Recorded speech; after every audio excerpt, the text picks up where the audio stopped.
함께 기도하겠습니다. 사랑과 은혜가 풍성하신 아버지 하나님, 오늘도 이 첫 시간 주님의 존전에 불러주심을 감사합니다. 이 하루 주님의 입으셨던 그 영광의 옷을 우리에게 입혀주시사 말씀으로 성령으로 충만하여 이 하루를 살아감에 부족함이 없도록 이 시간 우리 가운데 임재하시고 역사하시며 함께하여 주시옵소서. 감사를 드리며 예수님 이름으로 기도합니다. 아멘. 오늘 우리에게 주시는 하나님 말씀은 출애굽기 28장 1절부터 5절까지 말씀입니다. 출애굽기 28장 1절부터 5절까지 말씀입니다.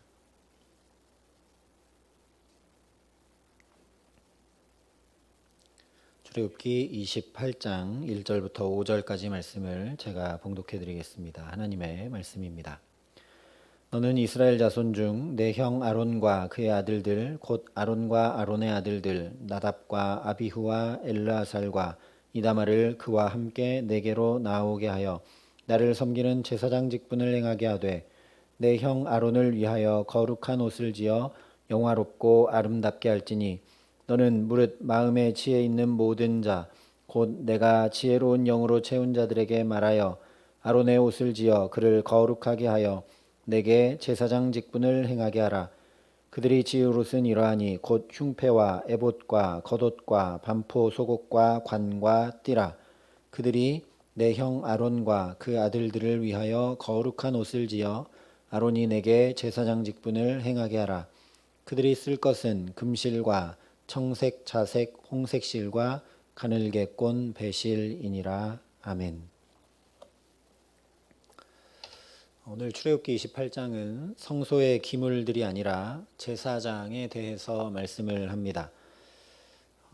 아무리 성소와 성막을 지어두고 거기 필요한 기물들이 있다고 해도 하나님께서 주신 목적에 맞도록 사용하고 관리하지 않으면 아무 소용이 없죠.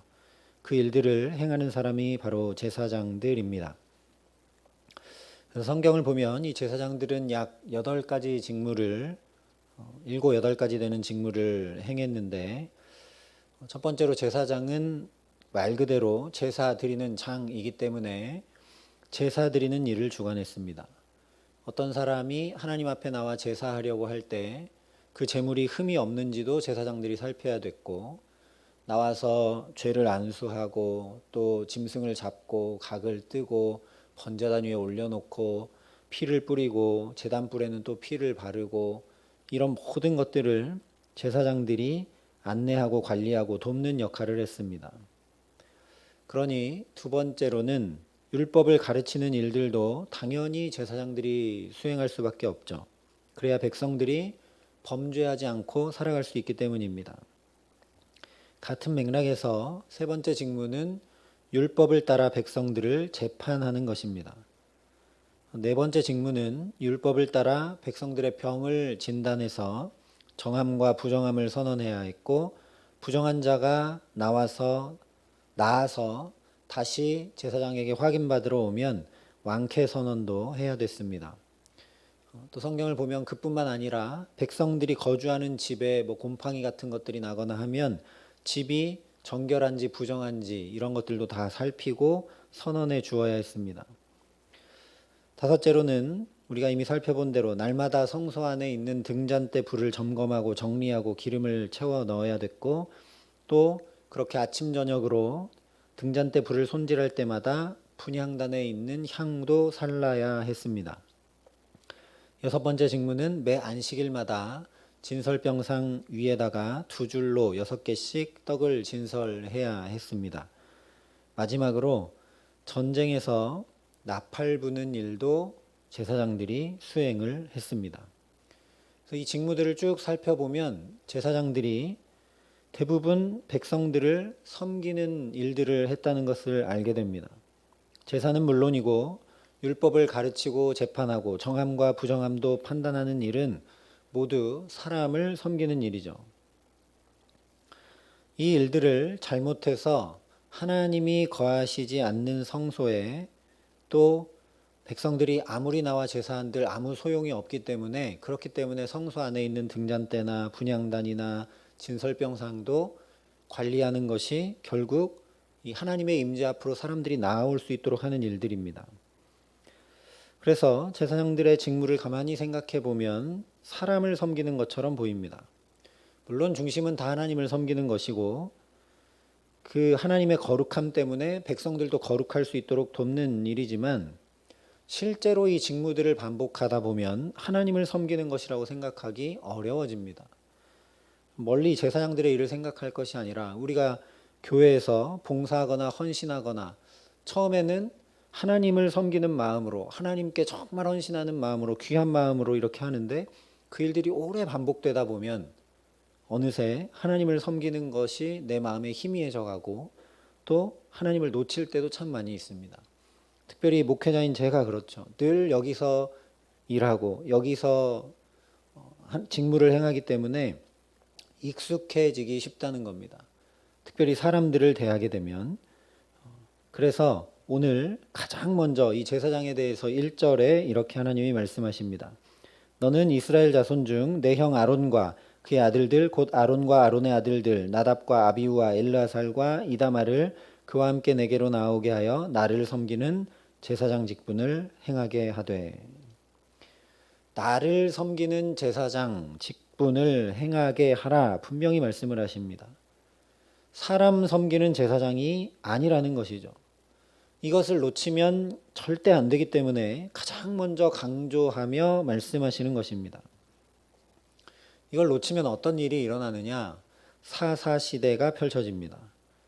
사사기 17장에 보면 17장 18장에 보면 베들레헴에 있던 요나단이라는 젊은 제사장이 하나 나오는데, 이 제사장이 먹을 것이 없어서 거류할 때를 찾아 헤매다가 에브라임 지파의 미가라는 사람을 만나게 되고 함께 그 집에 들어가 살게 됩니다.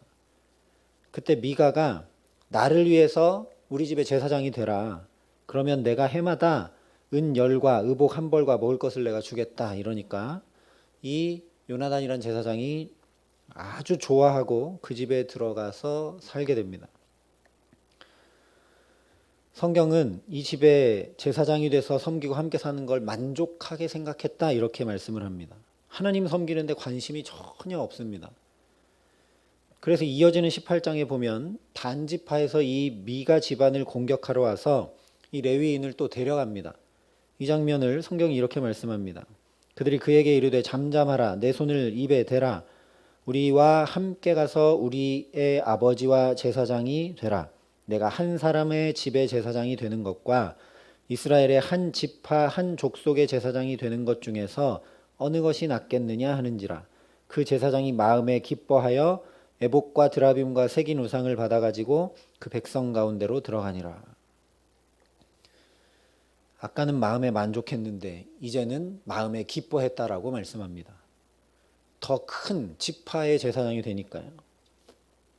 이처럼 제사장이 하나님을 섬기는 일을 다 놓쳐버린 채 먹을 것을 따라, 강한 힘을 따라, 더 큰 집단을 따라 하나님을 섬기게 되자 그 제사장을 비롯한 몇몇 개인에게만 문제되는 것이 아니라 나라가 망합니다. 이스라엘 역사에서 암흑시대를 만들고 말게 됩니다. 그런데 이것이 비단 과거 광야와 사사시대 이스라엘 백성들에게만 해당되는 말씀이 아니라는 것이죠. 그렇기 때문에 이 말씀이 성경에 기록이 되어 있고 또 성경을 통해 우리에게 오늘 또 말씀하시는 것입니다. 우리 역시 하나님을 섬기는 일을 놓치게 되어버리면 우리도 사람을 섬기게 되고 다른 것을 섬기게 되고, 사사시대 때 그랬던 것처럼 우리 인생에, 우리 삶에, 또 우리 역사에 암흑을 맞이할 수밖에 없기 때문입니다. 우리 한 사람 한 사람이 제사장이다라고 성경에 분명히 말씀합니다. 너희는 택하신 족속이요 왕 같은 제사장들이라. 물론 신약에 와서 이 말씀을 하고 있지만 이미 오늘 말씀에서부터 이 의미가 명확히 드러납니다. 2절부터 5절 말씀입니다. 내 형 아론을 위하여 거룩한 옷을 지어 영화롭고 아름답게 할지니 너는 무릇 마음에 지혜 있는 모든 자 곧 내가 지혜로운 영으로 채운 자들에게 말하여 아론의 옷을 지어 그를 거룩하게 하여 내게 제사장 직분을 행하게 하라. 그들이 지을 옷은 이러하니 곧 흉패와 애복과 겉옷과 반포 속옷과 관과 띠라. 그들이 내 형 아론과 그 아들들을 위하여 거룩한 옷을 지어 아론이 내게 제사장 직분을 행하게 하라. 그들이 쓸 것은 금실과 청색 자색 홍색실과 가늘게 꼰 배실이니라. 여기 무려 3번이나 거룩한 옷을 지어 영화롭고 아름답게 하여 내게 제사장 직분을 행하게 하라 반복하고 강조하며 말씀하십니다. 혹 제사장들이 사람 섬기는 일에 매몰되지 않도록 거룩하고 아름다운 옷을 지어 입혀서 그들이 늘 어떤 직무를 행하는지 기억하게 하라 하신 것이죠. 그래서 그 옷은 어떻게 만들었느냐? 금실과 청색 자색 홍색실과 가늘게 꼰 배실로 만들라 말씀하셨습니다. 이것이 바로 우리가 출애굽기와 레위기를 읽으면서 그렇게 읽기 싫고 어려운 청색 자색 홍색실과 가늘게 꼰 배실의 놀라운 의미입니다. 왜냐하면 이 실들은 우리가 앞서 살펴본 것처럼 성소와 지성소의 휘장과 덮는 천을 만들 때와 똑같은 재료의 실들이기 때문입니다. 하나 더 금실이 있는데 금색은 성소와 지성소 안에 있는 금으로 된 기물들과 같은 색깔입니다. 그러니 제사장들에게 이 의복을 입혀서 직무를 행하게 한다는 것은 한마디로 하면 하나님께서 제사장들을 걸어 다니는 성소로 세우셨다라는 말씀입니다. 제복이 그런 의미가 있죠. 경찰관들이나 소방관, 군인들이 입는 제복은 무엇을 행해야 되는 사람들인지를 나타냅니다. 그런데 제사장들이 입는 의복은 겨우 그런 정도 의미가 아니라는 겁니다. 다른 옷을 입었기 때문에 우리는 하나님 섬기는 사람들이지 하고 자기들이 기억을 할 뿐만 아니라 그 직무를 나타내는 옷 정도가 아니라 아예 하나님 임재하시는 것을 온 존재로 온 몸으로 드러내는 사람들로 하나님이 세우셨다라는 겁니다. 제사장 자신도 금실과 청색 자색 홍색 가늘게 꼰 배실로 만든 옷을 입으면 하나님 임재하시는 성소와 지성소를 당연히 생각할 수밖에 없습니다. 하나님 섬기는 중심을 놓치지 않을 수 있게 됩니다. 그리고 이 성소와 지성소에는 제사장들밖에 들어가지 못하기 때문에 일반 백성들은 들어갈 수 없지만 지금 하나님께서 어떻게 만들라고 다 말씀해 주신 걸 백성들도 들었기 때문에 이 옷을 입은 제사장들을 보면서 하나님의 임재와 하나님 중심으로 사는 거룩한 삶을 되새길 수밖에 없습니다. 그래서 제사장 의복을 이렇게 만들라 하신 하나님의 놀라운 은혜와 사랑이 여기 담겨 있는 것입니다. 그래서 우리가 잘 아는 말씀, 너희는 너희가 하나님의 성전인 것과 하나님의 성령이 너희 안에 계시는 것을 알지 못하느냐 말씀합니다. 그냥 우리가 왕 같은 제사장 정도가 아니라 우리 역시 구약의 제사장들처럼 걸어다니는 하나님 임재하시는 성소라는 말씀이죠. 그러니 우리도 사람 섬기는 것 아니라 하나님 섬기며 살도록 부름받은 사람들입니다. 물론 우리가 선교도 하고 또 봉사도 하고 사랑도 나누고 작게는 교회 안에서 내가 이런 일도 하고 저런 일도 하고 헌신도 하고 봉사도 하지만 그런 것들이 모두 다 하나님 섬기는 일이라는 말씀입니다. 그렇기 때문에 우리를 그리스도인이라 하는 것이죠. 나는 교회를 돕기 위해 봉사했는가? 나는 할 사람이 없어서 사람이 필요해서 내 도움이 필요해서 섬기고 있는가? 나는 성도들을 섬기고 목회자를 섬기고 있는가? 아니면 나는 하나님을 섬기며 살아가고 있는가? 사람을 섬기고 다른 것들을 섬기고 살고 있지는 않은가? 우리가 되돌아보아야 한다라는 것이죠. 근데 정말 감사하고 감사한 것은 히브리서 10장에 이렇게 말씀하셨다는 것입니다. 그러므로 형제들아 우리가 예수의 피를 힘입어 성소에 들어갈 담력을 얻었나니 그 길은 우리를 위하여 휘장 가운데로 열어놓으신 새로운 살 길이요 휘장은 곧 그의 육체니라. 이 청색, 자색, 홍색실, 가늘게 꼰 배실로 만든 휘장이 예수 그리스도의 육체라고 말씀하고 계십니다. 그래서 말씀드린 것처럼 우리가 아는 것처럼 예수님 십자가에 달려 돌아가실 때 이 휘장이 찢어지죠. 예수님의 몸을 십자가에 찢으신 것처럼 이 휘장이 찢어집니다. 그런데 이 예수의 몸이 곧 휘장이라, 구약의 휘장과 같다 말씀하셨는데 갈라디아서에 보면 뭐라고 그랬느냐?